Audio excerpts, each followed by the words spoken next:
Nós estamos mostrando às pessoas que isso aqui, ó, olha só, meu amigo, olha só, aqui, ó, isso aqui não funciona, isso aqui não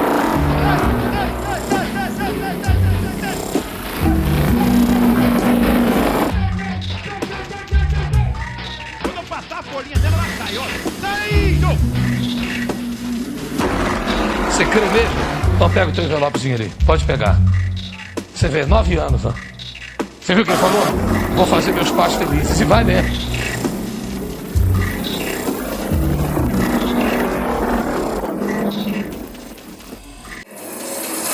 Boa noite, Ponte. Boa noite.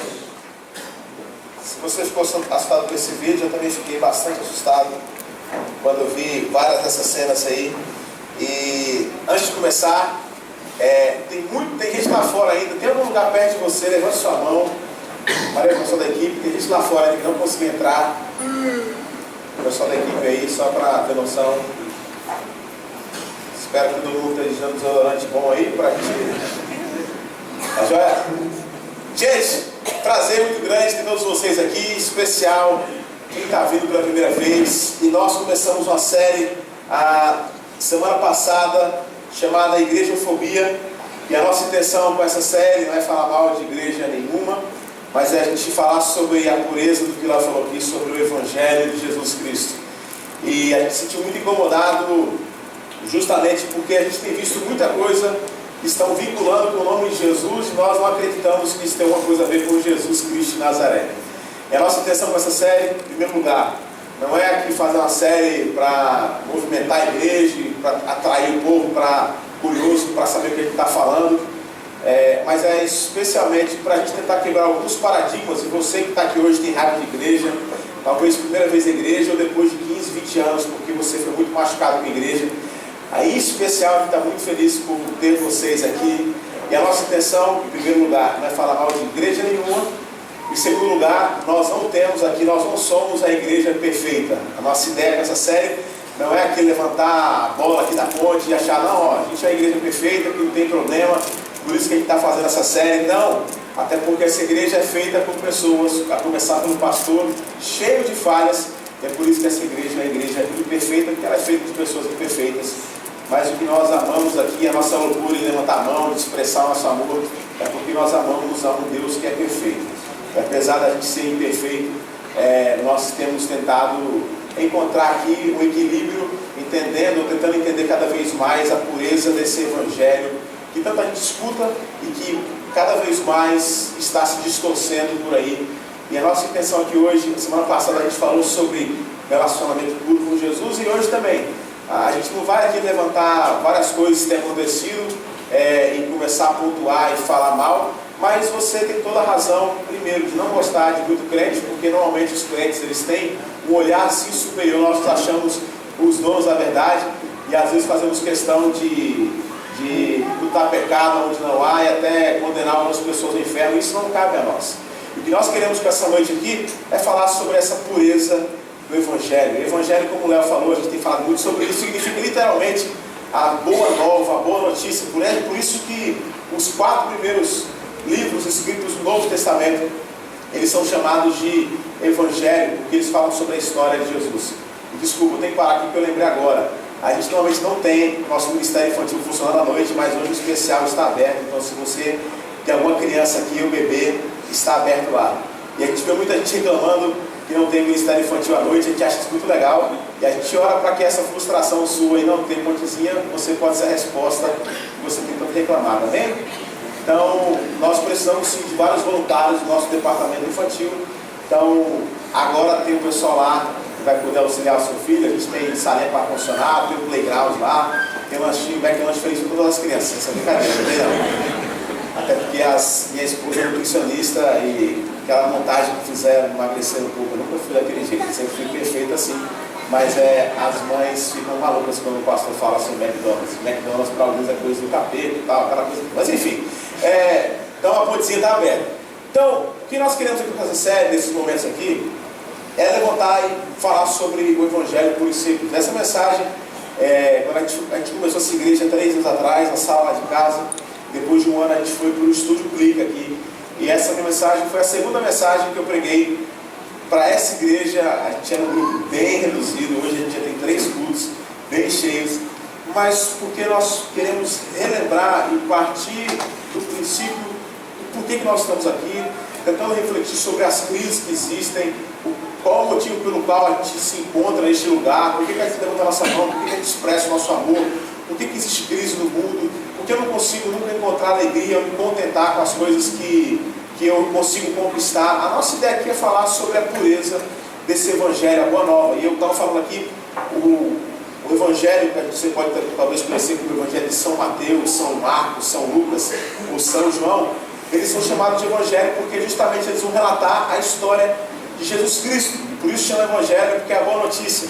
Nós não tínhamos condição de escolher uma sentença para os nossos erros. Por mais que você acredite que você não é um pecador, você sabe que tem algo dentro de você. Paulo, quando escreve capítulo 7 de Romanos, ele fala o seguinte, uma frase: o bem que eu quero fazer, isso eu não consigo, mas o mal que eu não quero fazer, esse persegue os meus passos. Eu não consigo deixar de fazer o que é ruim. Por quê? Nós temos um problema no nosso coração, nós somos inclinados para o mal. Nós temos uma dificuldade muito grande de ter uma vida saudável, por exemplo, porque nós temos uma inclinação para aquilo que é mal, para aquilo que é ruim. E a nossa intenção aqui, então, com essa série Igrejafobia, é tentar mostrar que não, o Evangelho é muito mais simples do que se é falado por aí. E às vezes nós enfatizamos, e o grande problema que nós entendemos hoje, é que a igreja hoje, infelizmente, essa organização, ela se tornou um fim e não um meio. Isso não era a ideia de Jesus. Jesus não foi aquele cara que pensou em criar uma instituição. Jesus foi amigo de pessoas e caminhava com pessoas. E a partir desse relacionamento, a organização ou a igreja, ela surge para auxiliar a beleza do organismo, dos relacionamentos. E o que nós vemos hoje é uma inversão de valores, onde se coloca toda a expectativa em uma religião, ou dentro de uma entidade, ou até mesmo dentro de uma igreja, na qual esse é o final. E a gente começa a tentar mensurar ou contabilizar o quanto nós somos bons ou ruins pelo número de cultos que nós participamos. E isso não tem nada a ver, mais uma vez, com o Evangelho. O que nós queremos falar aqui é sobre um relacionamento sincero com Jesus Cristo de Nazaré. E quando a gente foi criar essa igreja, a gente estava em dúvida se a nossa igreja seria a ponte, a gente tinha ideia também de ser a igreja de Maria do Porto, a gente estava meio em dúvida quando a gente escolheu a ponte. E o versículo base para a escolha desse nome, a gente entendendo o nosso chamado de Deus para esse lugar, no Recife Antigo, é quando Paulo escreve na sua segunda carta, no capítulo 5, coloca na tela, por favor, aos Coríntios, versículo 18, ele fala: tudo isso provém de Deus, que nos reconciliou consigo mesmo por meio de Cristo e nos deu o ministério da reconciliação. Quem escreve isso, talvez é o maior missionário da história, era chamado de Saulo. Jesus Cristo tem encontro com ele na estrada para Damasco. Jesus já ressurreto, ele tinha morrido, tinha ressuscitado.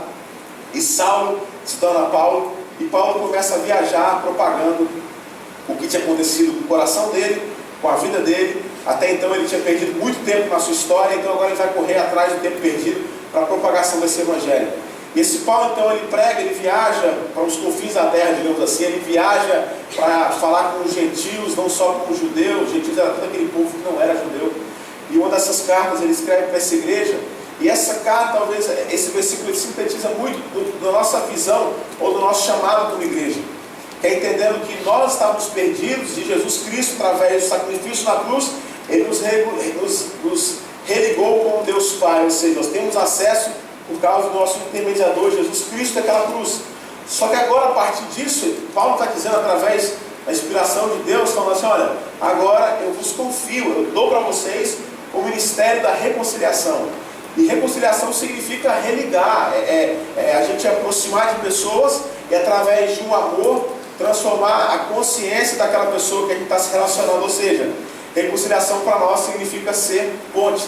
E por isso, como Léo falou aqui hoje, a gente postou aqueles avisos aqui, nós cremos aqui na nossa igreja que o nosso chamado como cristão, como evangélico, não é simplesmente usufruir de um templo legal dos finais de semana, mas assim como nós somos religados ao Pai, o nosso chamado aqui, cultural, social, é para que pessoas conheçam a Jesus Cristo através das nossas ações. E não só isso, a gente não faz para simplesmente pregar o evangelho, Mas Jesus Cristo era um cara que se preocupava não só em propagar quem ele era, mas era a transformação social. Ele se preocupava com as pessoas que eram mais necessitadas. Jesus, ele era um cara que ele era inteligente, era um rabino, conhecedor da lei. E o grande problema que nós vemos hoje é que essa reconciliação, a nossa visão é empurrar de goela abaixo um negócio chamado religião.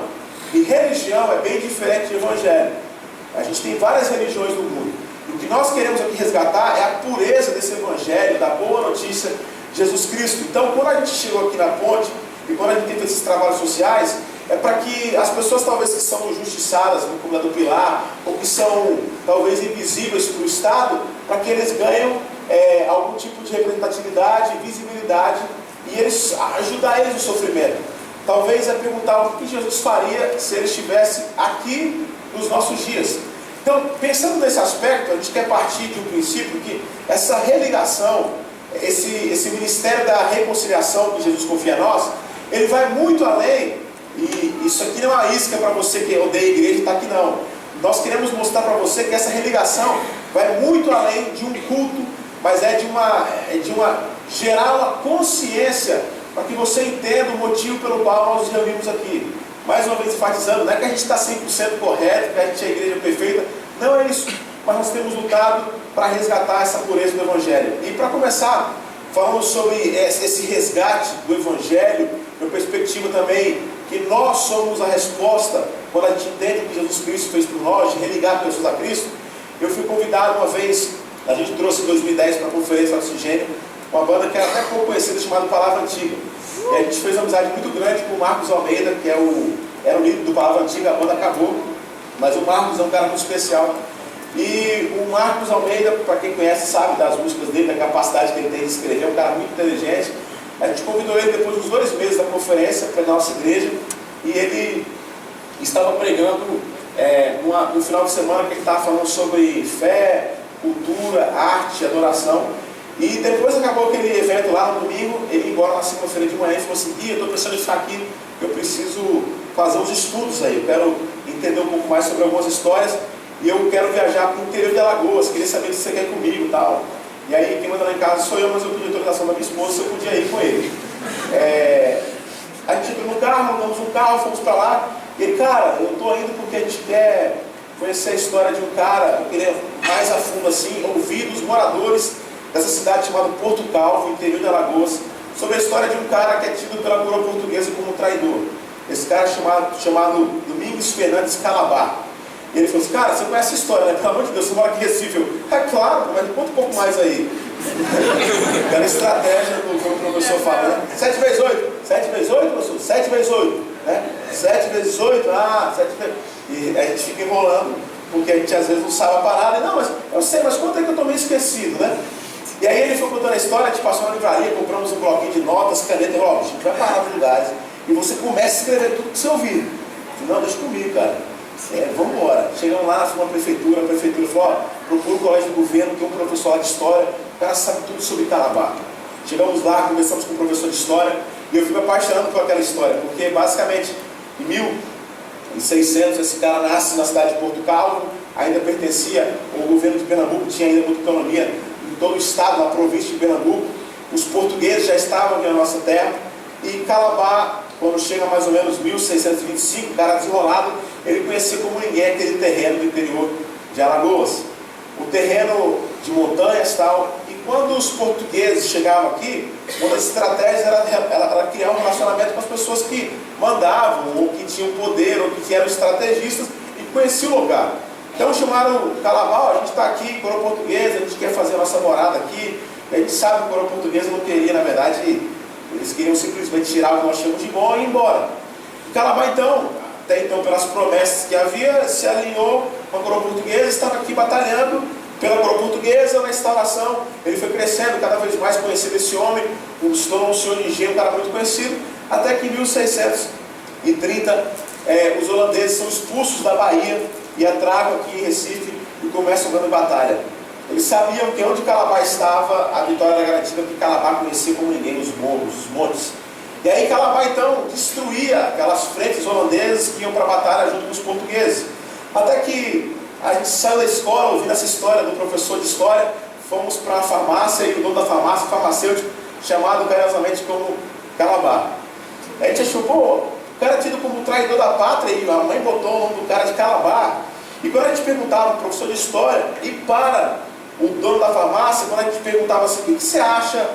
O Calabar, até hoje, pela coroa portuguesa, é tido como traidor da pátria. Todos eles falavam a mesma frase. Calabar nunca foi traidor, Calabar sempre foi brasileiro e apaixonado pela sua terra. E aí, o cara da farmácia falou pra gente algo extraordinário. Ele falou assim, olha, a gente perguntando como é que ele mudou de lado, ele saiu da coroa portuguesa para ajudar, auxiliar os holandeses. E eles diziam o seguinte, falaram, olha, na verdade, Calabar se machucou e parece que quem ajudou ele foi parte dos holandeses, protestantes. E aí parece que ele se alinhou com a religião dos crentes, e era a expressão que o cara usou. E aí, depois que ele saiu dali, ele começou agora e falou, meu irmão, quem quer fazer morada e quem quer realmente aqui constituir casa no Brasil, quer lutar pelos nossos direitos, não são os portugueses, são os holandeses. Então agora ele muda e começa a trabalhar e batalhar para expulsar os portugueses daqui. A coisa começou a inverter de um jeito, e nós acreditamos, e aí aquela história foi se estendendo bastante. A gente tem até foto quando a gente chegou lá em Portugal. Essa era a casa onde Calabar morava, não é aí na Maria, mas é aí. Uma casa bem simples, e a gente pode passar. Esse ponto aqui é o ponto aonde Calabar foi assassinado. Matilde Albuquerque é enviado pela coroa portuguesa em 1632 com a promessa de se alinhar e ajudar os holandeses. Era tudo uma estratégia. Eles pegam Calabar e eles traçaram, cortam o seu corpo todo e espalham por toda a província para dizer, quem trair vai acontecer o mesmo. Só que Calabar, ele morreu, e isso que nós queremos chegar, essa reconciliação, não é um evangelho, não é um cristianismo raso, mas ele lutou pelo que ele acreditava e tentando gerar na sociedade, na comunidade, uma visão, digamos assim, uma cosmovisão sobre o todo, porque infelizmente, e você tem toda a razão de não gostar dos crentes, e desculpa se alguém aqui vai discordar de mim, mas assim, eu estou com o microfone na mão, falando com o Cristo, eu brincando, né? Mas olha, o pessoal às vezes fala assim, a nossa bancada evangélica, meu irmão, eu tenho vergonha do que acontece em nome de Deus, no nosso Senado, os nossos homens que são, a gente crente, só vota em crente, porque é crente, é homem de Deus, tem que votar, a gente sabe da proposta, a gente sabe o que o cara vai fazer, tanto a gente fala que é crente, é cristão, para ganhar votos, pastores que levam políticos para cima do palanque para vender voto. Isso não tem nada a ver com o Evangelho de Jesus Cristo.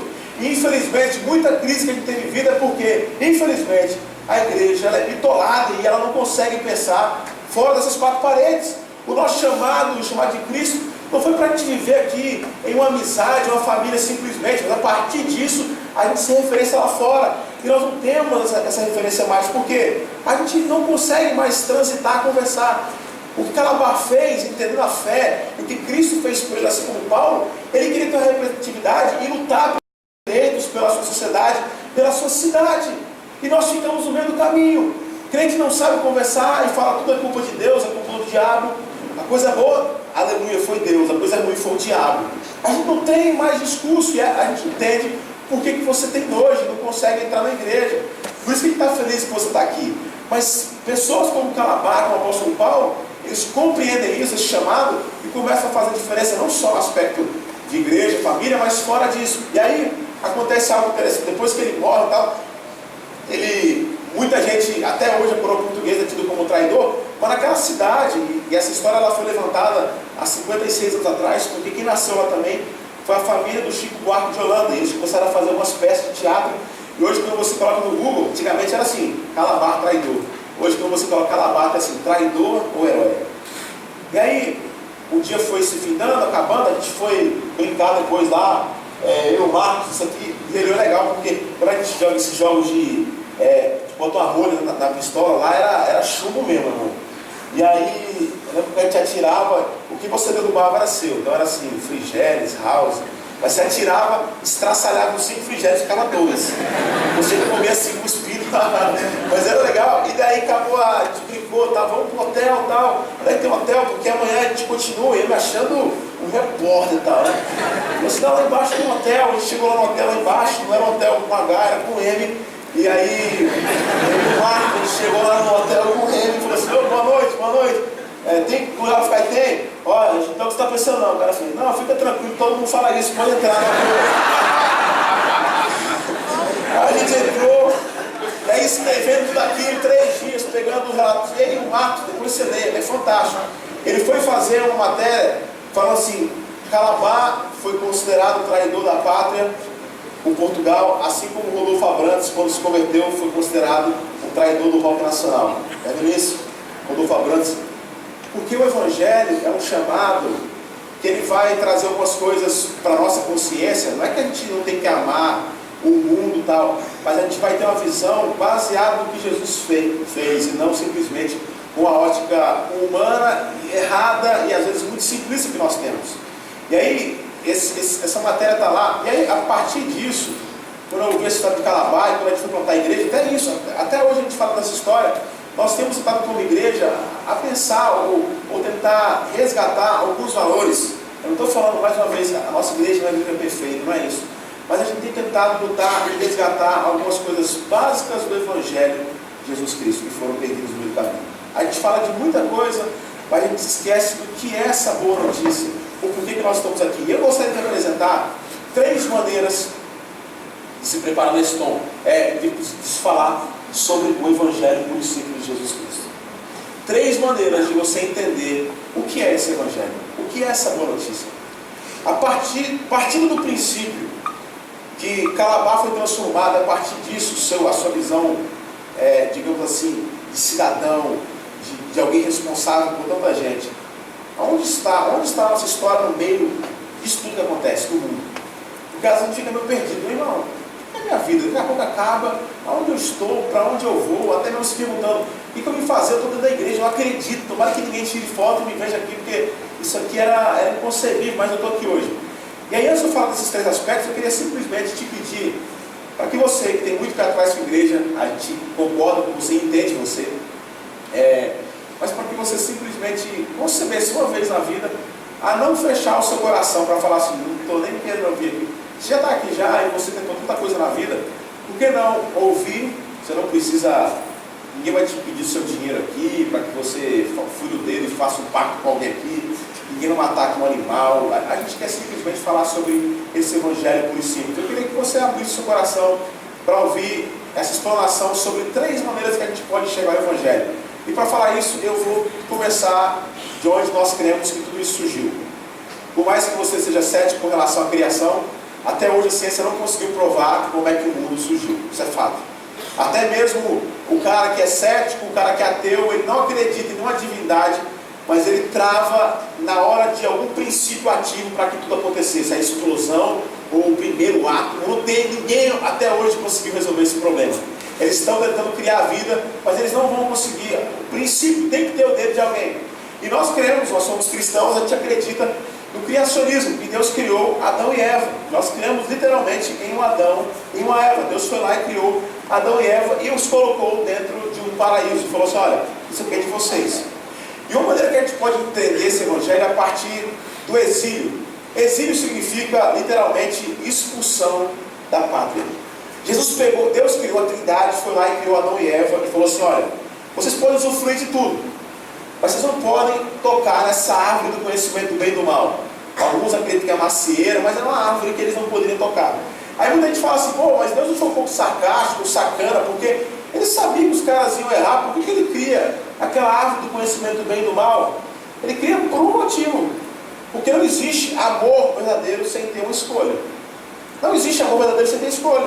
Você só está com a pessoa que você está, ou não está com a pessoa que você não quer estar, porque você tem uma escolha no meio do caminho. E aí Deus coloca aquela escolha para que o amor seja sincero, para que não seja simplesmente robô. E aí Adão e Eva vão lá e provam desse fruto do conhecimento do bem e do mal. E nós acreditamos que a partir do comer daquele fruto, o pecado foi inserido no mundo. Os teólogos chamam isso de pecado original.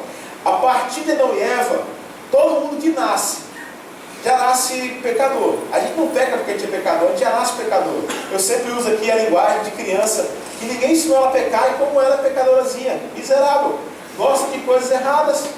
É impressionante, porque já nasceu com um problema chamado pecado. E a partir daquela comida, daquele provar daquele fruto, o que aconteceu? Adão e Eva foram exilados, eles foram expulsos do paraíso. Então aquela terra, o lugar onde eles foi criado para eles morarem, para eles gerarem filhos, netos, eles são expulsos da sua própria casa. Agora a gente consegue responder uma pergunta que muita gente faz para você e você não consegue responder. Nós acreditamos que o sofrimento, que a angústia que tem no mundo, a tristeza, pessoas até que matam por algum motivo, pessoas que querem cada vez mais enriquecer e não conseguem se alegrar. E sabe por que isso tudo existe no mundo? Por que o mundo sofre tanto por depressão, por sofrimento? Porque nós cremos que o mundo está querendo achar aqui na terra, no mundo, uma morada, uma casa, onde nós não fomos criados para isso. Todos nós estamos fora da nossa casa. Nós achamos que somos seres humanos com a experiência espiritual, mas nós somos seres espirituais com a experiência humana. Já que foi um enterro, um velório, quando você olha para um corpo, você fala assim, não é possível, acabou. Não tem lógica. A gente faz várias reflexões. A Bíblia fala que a reflexão no velório é muito mais válida do que no nascimento, porque na hora da morte a gente fica assim, sem saber responder. E o que o mundo está tentando fazer é encontrar no mundo, e quando eu falo mundo, até onde nós estamos aqui hoje, não é porque a gente é especial não, mas o mundo tem tentado no mundo encontrar e satisfazer os seus desejos da coisa que o mundo pode apresentar, e nós não vamos conseguir. Por quê? Nós não somos feitos para este lugar. Aí está talvez um argumento para você, que talvez fale assim, Deus não existe, tal, mas você sabe que você tem lutado de várias formas saciar o seu coração, os seus desejos, e quando você consegue conquistar aquilo que você não almejava, o que acontece? Aquilo não é tão bom quanto você esperava e você quer mais. Você vê a crise política, religiosa nos países onde a perseguição cristã, os caras querendo montar um califato, eles querem cada vez mais expandir o reino, eles querem restaurar o reino, porque acham que cada vez mais eles podem satisfazer, mas eles nunca vão parar, por quê? Nós não vamos conseguir saciar os desejos da nossa carne com as coisas que o mundo tem para oferecer. Essa é uma resposta. Qual a grande questão? Por que existe sofrimento? Porque todo mundo aqui tem um buraco dentro de si, do tamanho de Deus, e só esse Deus que nós queremos pode saciar esse seu desejo. E aí nós ficamos às vezes assim, não, mas se eu conquistar isso eu vou ser feliz. E depois de conquistar, o que acontece? Você quer mais, porque nós não conseguimos saciar, porque todos nós estamos com a saudade tremenda de casa. Só que muita gente não sabe aonde é essa casa. Todo mundo tem tentado resolver os seus problemas e realizar os seus sonhos para saciar o seu desejo, assim, agora eu estou com a cabeça tranquila, deitado no meu travesseiro, na minha cama, e a gente não consegue ficar tranquilo. Por quê? Nós não estamos em casa. Agora, todo problema que foi instaurado, ele é restaurado em Jesus Cristo, e essa é a boa notícia, esse é o Evangelho. Em Mateus capítulo 8, versículo 20, diz o seguinte: as raposas têm as suas casas, as suas tocas, e as aves dos céus têm os seus ninhos, mas o Filho do Homem não tem aonde repousar a cabeça. Esse versículo está dizendo o seguinte: assim como a humanidade, os nossos pais foram expulsos do paraíso, Jesus Cristo era o cara que falou assim, olha, eu tenho que resolver isso. E aí, a Bíblia, por que muita gente não acredita em Jesus? Por que os judeus não acreditam que Jesus Cristo é o Messias? Porque é muito ilógico. Como é que um cara que diz que é o rei dos reis vai nascer no meio de cavalo, de boi, de jegue, de coelho, de galinha, numa manjedoura, no meio do Belém? Você tem noção do que é Belém? Belém é nada. É depois onde o vento faz a curva. Belém na história não é nada. Por que Jesus Cristo tinha que nascer numa cidade chamada Belém, junto com um cavalo? Para que a gente entendesse que a grande diferença de Jesus para qualquer outro Deus, ou qualquer outro cara que representa a religião, ela é muito gritante. Porque muita gente nasceu para viver. E quem nasce para viver, ele se torna no máximo um exemplo. Mas Jesus Cristo nasceu precisamente para morrer. E quem nasce para morrer se torna Salvador. E aí quando Jesus chega, ele é basicamente exilado, ele sai da sua casa, porque ele estava sem casa. E aí diz que as raposas tinham suas tocas, as aves do céu tinham os seus ninhos, mas o Filho do Homem não tinha onde reclinar sua cabeça. Onde é aquela casa de Jesus? Ele não tinha. O seu ministério foi rodar. Onde é que Jesus foi crucificado? Do lado de fora dos portões de Jerusalém. Por quê? Ele não era cidadão. Mas por que ele tinha que acontecer isso? Porque o problema que começou na humanidade, e todo mundo está desesperado para resolver seu problema, meu irmão, minha irmã, meu amigo, o seu problema não vai ser resolvido com as coisas que o mundo pode te oferecer, mas é você entendendo que Jesus Cristo saiu do céu para morrer no seu lugar. Sabe para quê? A partir daquele sangue que foi derramado naquela cruz, você de uma vez por todas pudesse entender que existe um caminho de volta para casa, e esse caminho se chama Jesus Cristo de Nazaré. Aí Jesus fala assim: filho, você não vai conseguir saciar, a tristeza está muito grande, o desespero, você está com vontade de se matar. Eu sei, porque você está querendo resolver seus problemas aqui, e essa não é a sua casa. Essa não é a sua casa. E aí Jesus Cristo morre para que as pessoas que entenderem isso podem agora começar um caminho. E a nossa busca agora como igreja é esse processo de reconciliação, de ser ponte, para demonstrar agora, a gente tem essa crise, esse vício como igreja, de falar que ama o povo do mundo. Amor não é expresso com palavras, mas é com ação. E a gente fica querendo que o povo goste da igreja, como o povo cristão, por mais fechado que existe, nós somos os corretos, o povo vai para o inferno. O povo, muita gente chega para mim assim: como é que eu faço para evangelizar tal? O que eu faço? Meu irmão, o povo não quer saber de coisa da boca para fora, o povo está querendo um abraço, carinho, relacionamento. Se Jesus estivesse aqui, ele faria isso. Por quê? É um abraço, é sentar na mesa com o pecador, e o cara começa a entender: pô, eu tenho uma casa, eu posso me alimentar sem ter nada em troca, é isso. Mas hoje, para o cara achar um caminho de volta para casa, o que tem que fazer?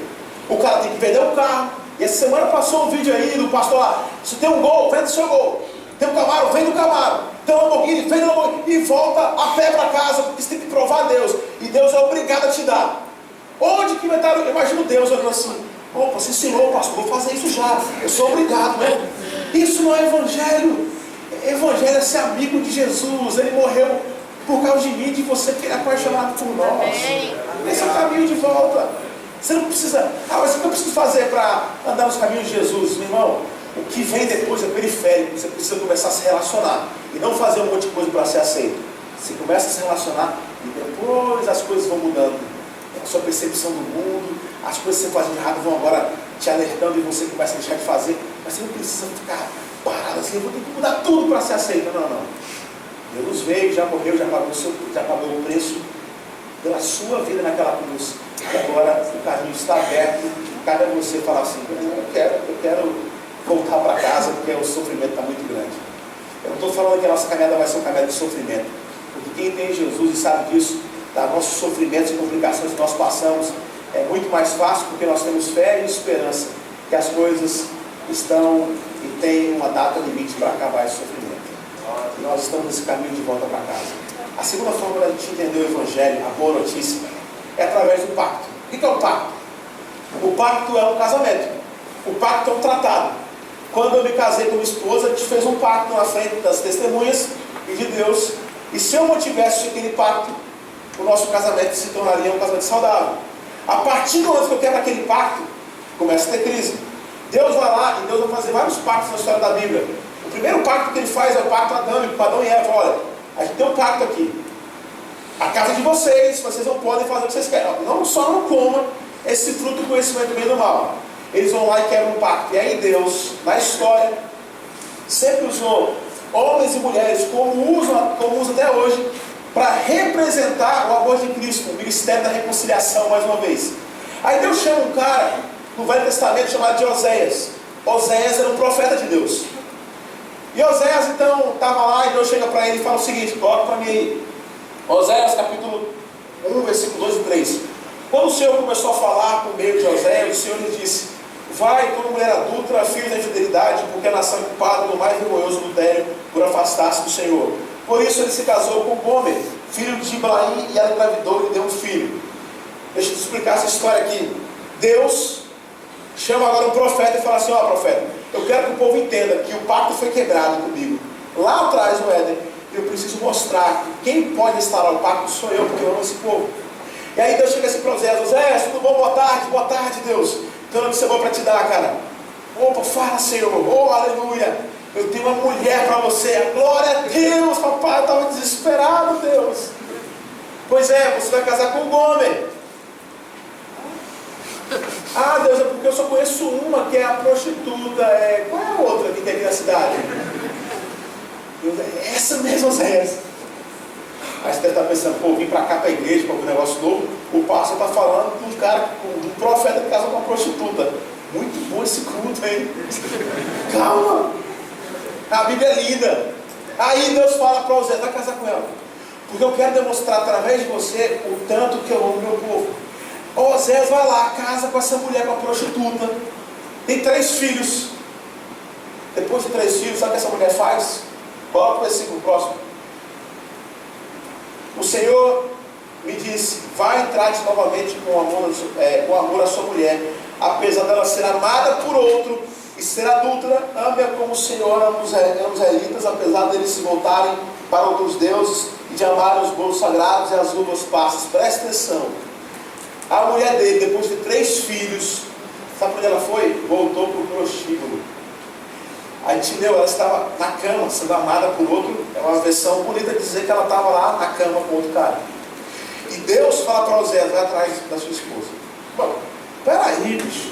Isso não tem lógica. Que evangelho é esse? Deus é muito... O cara era um representante do que significava a religião.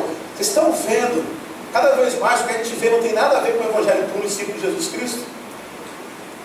Que não tem nada a ver o cara para estar bem na vida e estar bem sucedido, rico, se ele estiver passando por dificuldade. E Osés era um profeta de Deus. E profeta não era só um representante da religião, ele era um representante político, todo mundo conhecia ele. Israel estava passando, depois de 30 anos, eles estavam muito bem, e agora começa um declínio muito grande, o povo começa a ficar desesperado. E Deus, através da sua igreja, na época, queria mostrar o que era o Evangelho, a boa notícia. Jesus estava presente nessa história. Nós cremos toda a Bíblia inspirada por Deus. Aí Osés, imagina Osés chegando para buscar sua esposa no prostíbulo. Batendo na porta, ela abriu. Alguém viu a esposa por aí? Ô, profeta Osés, ela não está aqui não. Correndo lá. A moça está por aí. Opa, seu Osés, não. Está borrado. Estava sendo amada por outro cara. Imagina isso. Aí Oséias vai lá e compra a sua esposa. No versículo seguinte diz, por isso eu comprei por 180 gramas de prata e o barril meio de cevada. Oséias, na frente com a sua esposa, vai falar assim, eu te amo. Eu preciso mostrar para esse povo que é um pacto. Você não merecendo, eu estou aqui e estou te comprando. Você sabe o que significa prata no Velho Testamento? Redenção. Sabe o que significa cevada? Humanidade. Cara, o que é essa boa notícia do Evangelho nessa história? Sabe qual é a boa notícia do Evangelho nessa história? É porque Jesus estava sendo representado por alguém ali, mostrando que era a sua graça. Esse alguém era Osés. Só que alguém estava sendo representado por nós, a humanidade. Esse alguém é a prostituta. Vim para a igreja, o pastor te chama de prostituta. Mano. Você precisa reconhecer o tanto de promessa falsa que você já fez, seu filho quebrou, o tanto de promessa falsa que a gente fez para Deus, e quando a gente sai daqui, a gente se deita com a nossa mentira, com a traição do nosso casamento, com as mentiras do nosso trabalho, a gente se deita com um segredo escondido que ninguém sabe. Nós nos deitamos com a sonegação de imposto que você sabe que você faz. Nós nos deitamos com as mentiras que, meu irmão, ninguém nos conhece o tanto que a gente já mente. Quem é a figura de Oséias? Jesus Cristo. O que é a graça e a boa notícia? O pacto foi quebrado, mas Jesus Cristo bateu na porta da nossa história, olhou para nós e sabe de todos os podres, tudo que a gente fez errado. Sabe o que ele fez? A redenção, a prata e a humanidade. Ele verteu aquele sangue na cruz e falou assim, eu morri por você, o preço já foi pago, eu te amo tanto a ponto de restaurar um pacto que você não consegue restaurar. Eu morri naquela cruz para ter um relacionamento de novo com você. Não importa o que você fez, o que você vai fazer, eu te amo, meu filho. É por isso que eu morri naquela cruz, para que a gente tenha um pacto restaurado que foi quebrado na mas espera aí, aí é muito fácil ser crente. Esse é o Evangelho, essa é a boa notícia. Isso é a boa notícia. Por isso que se chama Evangelho. Isso é graça. Isso é favor que nós não merecemos. O apóstolo Paulo fala em Efésios capítulo 2, versículo 9, é pela graça que a gente foi salvo, mediante a fé que nós temos em Cristo. Isso não vem de nós, é dom de Deus, não é por obras para que ninguém se glorie. Então, meu irmão, se você tem tentado se aperfeiçoar para ser aceito, você pode parar, porque Jesus Cristo hoje, mesmo vendo quem você é, Ele está querendo te comprar com o sangue que foi feito daquela cruz e falar assim: eu te amo apesar do que você fez, a tal ponto que eu já morri pelos pecados que você cometeu. A gente pode ter um papo restaurado. Eu sempre digo que o versículo para mim que eu mais curto na Bíblia, ele está no Evangelho de João, no capítulo 1, versículo 14. E ele diz: aquele que a palavra se tornou carne, veio de nós, vindo sua glória como a glória do Pai, no jeito do Pai, cheio de graça e de verdade. Esse versículo para mim, quem faz parte da ponte já ouviu isso umas 20 vezes eu falando, é porque, para mim, e isso aqui é muito claro, um grande problema da igrejofobia é que qual é o DNA de Jesus Cristo diante de situações que nós vemos hoje, de pessoas que têm problemas e têm as suas crises, está deitado como a gente viu a prostituta, às vezes com a mentira, às vezes com a pornografia, às vezes com a traição. É que Jesus Cristo, Ele enxerga assim, o versículo acaba dizendo, com verdade, mas é com graça. Então Jesus, Ele enxerga o nosso problema com verdade, isso é o coração dele. Mas Jesus, Ele não consegue enxergar uma verdade desacompanhada de graça. Ele não consegue enxergar a sua história. Ah, não, mas eu matei um cara semana passada, eu traí minha esposa. Isso é verdade, mas irmão, a boa notícia é que sua história pode ser transformada, porque Jesus enxerga esse seu problema, essa verdade, mas Ele não consegue enxergar sem graça. Isso é a boa notícia. E isso é a boa notícia. Eu já contei essa história aqui muitas vezes, mas como hoje é um culto especial, eu quero contar mais uma vez. Porque a minha esposa, ela está aqui não, pronto, está aqui. Uma vez eu fui chamado para pregar lá em Fortaleza sobre perdão, numa conferência. E a minha esposa, eu achei que ela estava sendo usada pelo diabo no dia. Ela falou: amor, você precisa perdoar alguém? Eu falei assim: que perdoar alguém, meu irmão? Não precisa perdoar ninguém não. E aí, rapidamente eu lembrei da história que eu não queria perdoar essa pessoa porque durante 2 anos da minha vida eu fui abusado sexualmente. Durante muito tempo ninguém sabia dessa história. E quando minha esposa me perguntou se eu precisava perdoar alguém, essa pessoa estava falando de cogitação. Mas o versículo que nós começamos aqui disse que assim como o Pai nos religou, Ele nos confiou o ministério da reconciliação. Agora isso aqui é para os crentes aqui, ó. Isso aqui não é para você que tem raiva de igreja, não. Nós somos chamados para uma renúncia e agora nós somos religadores de pactos que foram quebrados, assim como Jesus fez com nós. Por quê? A gente tem que aprender a olhar não mais com graça, só mas é graça acompanhada de verdade, cara. Não só com verdade mais, mas uma verdade acompanhada com graça. Naquele dia eu consegui ligar para aquele homem dentro do carro chorando. Eu não falava com a minha esposa. Eu saí de casa chorando, desesperado. E eu liguei para aquele homem dizendo assim: eu te perdoo em nome de Jesus. Amém, glória a Deus. Eu não tenho força para fazer isso. Mas eu sei que esse homem, depois de muito tempo, ele está envolvido agora em outra igreja. Esse cara hoje faz parte da igreja lá em Curibeca. E chegou até ao meu ouvido, ninguém sabe quem é esse cara, mas eu soube através de outra pessoa: lembra aquele cara que fazia parte da igreja? Está muito envolvido, está com Jesus na tua igreja. Irmão, eu não sou especial. Agora o que eu devo dizer é o seguinte: a gente precisa, como Oséias fez, assim como Jesus fez com a gente, abrir a porta e enxergar a gente. Agora nós somos chamados para religar pactos que foram quebrados. Ah, mas não foi culpa minha. Não foi culpa de Jesus a gente ter errado, mas Ele morreu naquela cruz para nos salvar e resgatar um pacto que foi quebrado. Amém?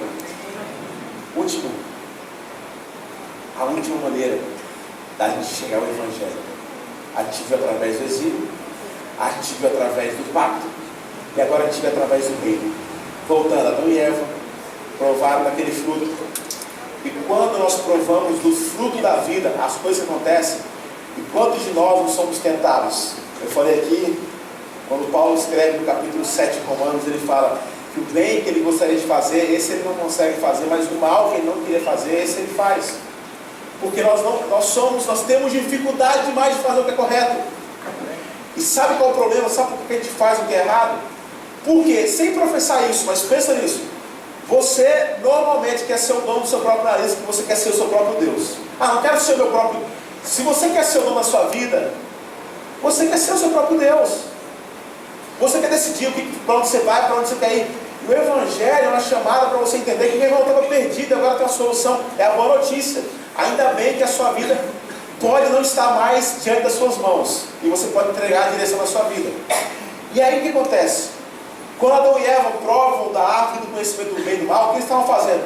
A gente que manda aqui. Eu faço o que eu quero e as coisas acontecem do meu jeito, não é do seu jeito não. O reino começa a ser despedaçado quando os seus súditos começam a querer ser maior do que o rei. Pode ver as crises políticas, Game of Thrones, por exemplo. Todo mundo quer alcançar o trono. É assim, não é? Uma crise de poder. Os reinos se matando e fazem tudo pelo poder. E a humanidade hoje tem feito isso. Por quê? Nós queremos ser o próprio rei. Nós queremos, Paulo, quando escreve aos Filipenses, capítulo 2, ele fala: vocês têm um Deus de vocês como seu próprio umbigo. Vocês querem satisfazer os seus desejos de ponto final. Nós somos egoístas, nós somos complicados. E aí quando o reino é destroçado porque eles querem comer daquele fruto, e por mais que você ache assim, ah não, cara, eu não sirvo a nada, não. Eu não tenho um Deus, eu não tenho um rei na minha vida. Você tem. Bob Dylan diz, uma das frases da música dele, ele fala assim: you all must serve something. Se Bob Dylan falou, é verdade isso. Então, todo mundo aqui, ah, mas eu sou ateu. Você serve essa fé sua, do nada, de achar que nós somos fruto do acaso, que vai acabar. Você serve alguma coisa. Você tem alguma fé em alguma coisa.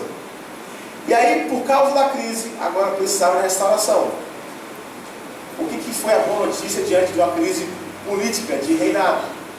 É que a nossa religião, ela se difere de todas as outras. Como eu falei aqui, a grande diferença da nossa religião para as outras, eu não quero te condenar, você que queria outra religião, sei lá, se você é de Umbanda, se você é espírita, se você é budista, se você é islâmico, mais uma vez, você é muito bem-vindo. Mas você há de ouvir que todos os seus deuses, eles vieram precisamente para viver e se tornar um grande exemplo. Mas o Jesus Cristo de Nazaré, ele veio precisamente para morrer. E é por isso que nós acreditamos que ele é nosso Salvador. Amém. E aí, o problema que foi instaurado só poderia ser resolvido com o próprio Jesus Cristo de Nazaré. Assim como foi no exílio, assim como foi no pacto. E nós estamos aqui hoje, e essa igreja existe, porque nós cremos piamente que Deus está por detrás dessa história.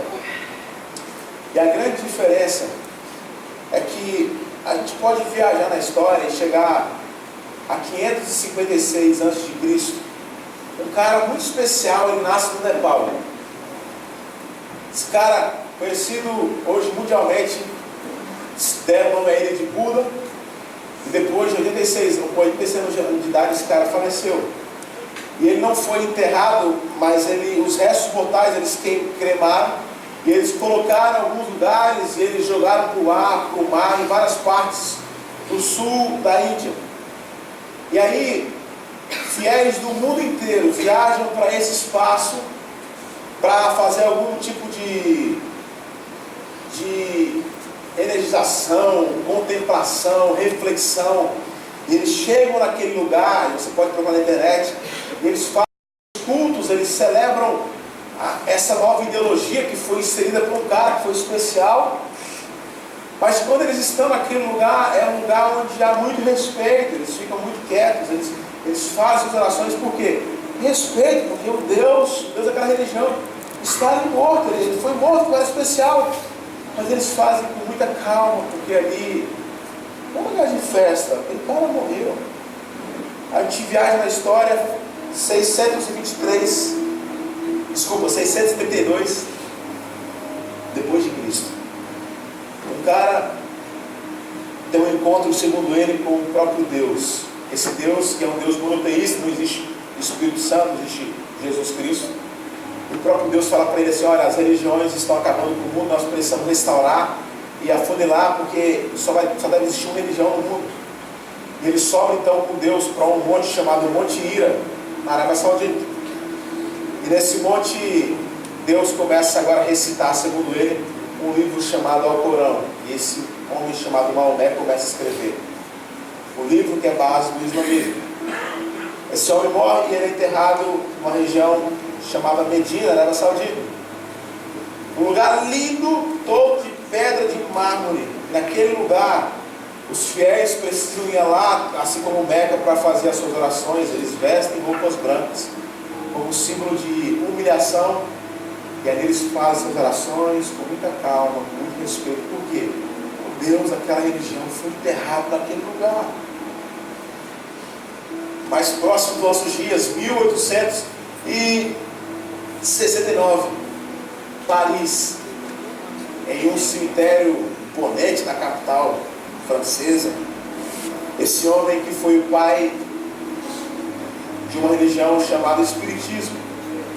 E as pessoas vão até lá para fazer as suas orações, as suas reflexões, tentando entrar em contato com algum outro tipo de força, ou com parentes que já morreram. E ali eles fazem com muita calma, com muita serenidade, porque aquele local, aquele homem foi enterrado.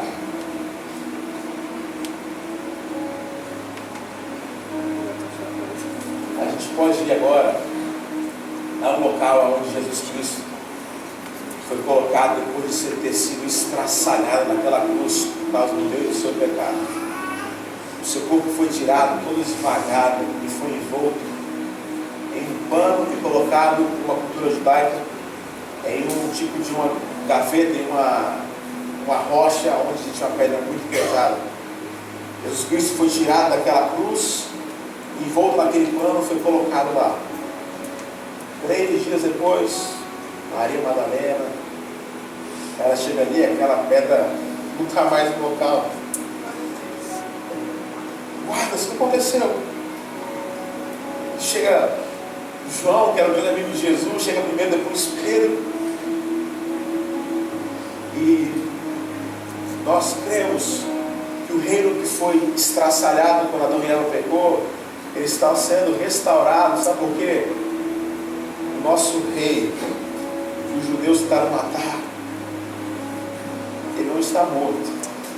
E ao invés de a gente fazer silêncio no túmulo onde Jesus foi colocado, a gente ficar em silêncio e chorar porque o nosso Deus morreu, nós podemos pular de alegria, nós podemos celebrar, cantar. E é por isso que nós fazemos isso todo domingo. Por quê?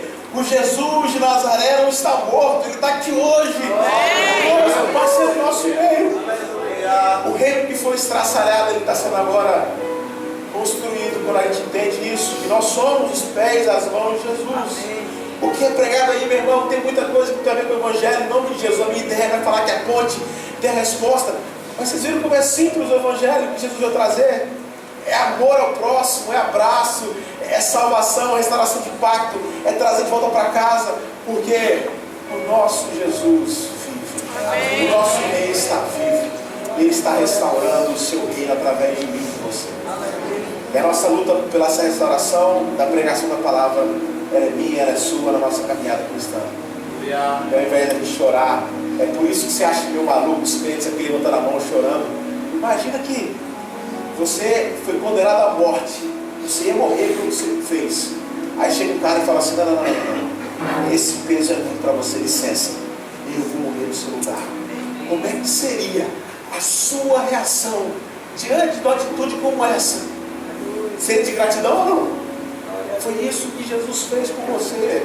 Então, entenda, por favor, nós vamos orar agora. O meu chamado a você não é para você fazer parte dessa igreja. Não, eu quero fazer parte dessa igreja. Você pode fazer, mas eu não estou preocupado em você fazer parte dessa igreja. Eu não estou preocupado, eu vou ter que parar de fazer, de fumar, de fazer isso. Isso não é o principal. O principal é você aprender que Jesus Cristo quer se relacionar com você. Porque tudo que você for fazer antes de se relacionar vai ser moralismo. Você vai parar para ser aceito. E o Evangelho não é isso. Você já é aceito. Você agora precisa ter um relacionamento. E depois você vai parando por consequência de um amor que você não entendeu. Então meu chamado é assim: não, para de fumar, para de fazer isso. Não sou eu não consigo mudar isso. Você vai conseguir fazer isso talvez por 3, 4 semanas. Mas isso vai ser moralismo. Evangelho é: eu quero me relacionar com Cristo. E os frutos eles vêm depois. Então, nós vamos orar. Eu queria convidar você a fechar seus olhos e baixar sua cabeça. Essa oração, nessa hora,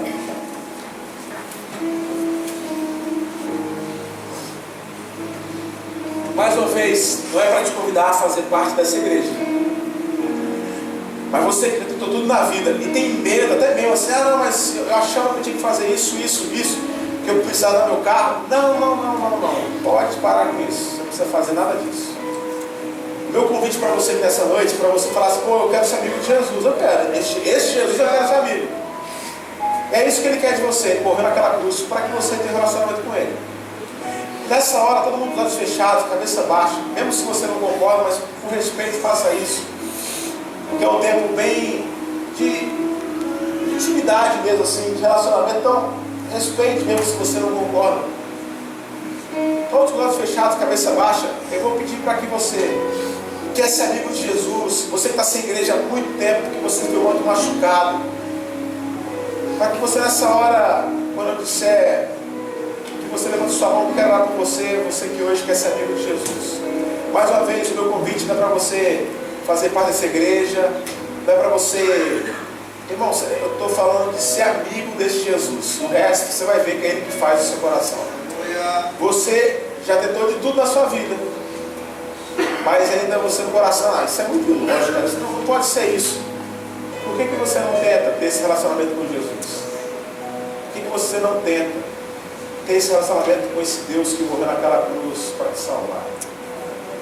Todo mundo com os olhos fechados, cabeça baixa. Aonde você está, ninguém está te vendo, porque isso é decisão sua com Deus. Eu quero só orar por você. Você não vai ter que levantar, vir aqui na frente. Não, eu quero só ver a sua mão. Se você hoje quer entregar a sua vida para Jesus, quer ser amigo de Jesus, levanta sua mão, eu quero orar por você. Deus te abençoe, Deus te abençoe. Deus te abençoe, Deus te abençoe, Deus te abençoe, Deus te abençoe, Deus te abençoe, Deus te abençoe aqui na frente. Deus te abençoe, Deus te abençoe, Deus te abençoe, Deus te abençoe lá atrás. Mais alguém nessa noite quer ser amigo de Jesus? Ó, esse Jesus eu quero relacionar. Aonde você está? Levanta sua mão, eu quero esse Jesus hoje, para a minha história, para a minha vida. Deus te abençoe lá atrás, Deus te abençoe. Mais alguém nessa noite? Mais alguém? Deus te abençoe aqui, Deus te abençoe. Aleluia. Eu queria convidar toda a igreja a ficar de pé nessa hora, nós vamos orar. Olha, nós queremos uma coisa. Eu falei para vocês, esse povo é estranho, canta muito alto, levanta a mão. É porque nós cremos. C.S. Lewis tem uma frase que ele fala o seguinte: Deus leva a alegria muito a sério. E nós queremos que os céus nos vestam nessa noite, por quê? Você que levantou sua mão, seja bem-vindo ao caminho de volta para casa, ao pacto que foi quebrado vai ser restaurado, ao reino que está sendo restaurado. E se Deus está feliz, nós estamos felizes. Nós queremos externar a nossa gratidão a Deus pela sua vida. Ao final desse culto, nós temos um presente para você. Aqui atrás, nós temos nossa linha VIP. Nós queremos te dar um presente, só isso. Não precisa furar o dedo, fazer pacto, não precisa dar nada. É só a gente quer só dar um abraço em você e te dar um presente. Nós estamos felizes demais pela sua decisão. Será que nós como igreja podemos aplaudir esse Deus?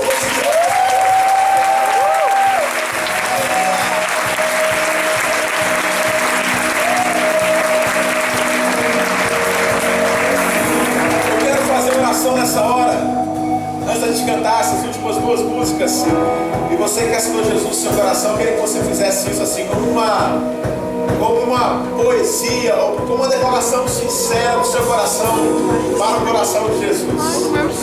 E você vai orar aí, mas a igreja vai te ajudar nessa oração. Eu vou orar, e você vai orar comigo, e a sua igreja, a igreja de Jesus, vai orar junto com você. Vamos dizer juntos nessa noite: Jesus, nessa noite, eu entendi. O Senhor me ama. A ponto de morrer naquela cruz em meu lugar. Nessa noite, eu aceito o convite de ser o teu amigo.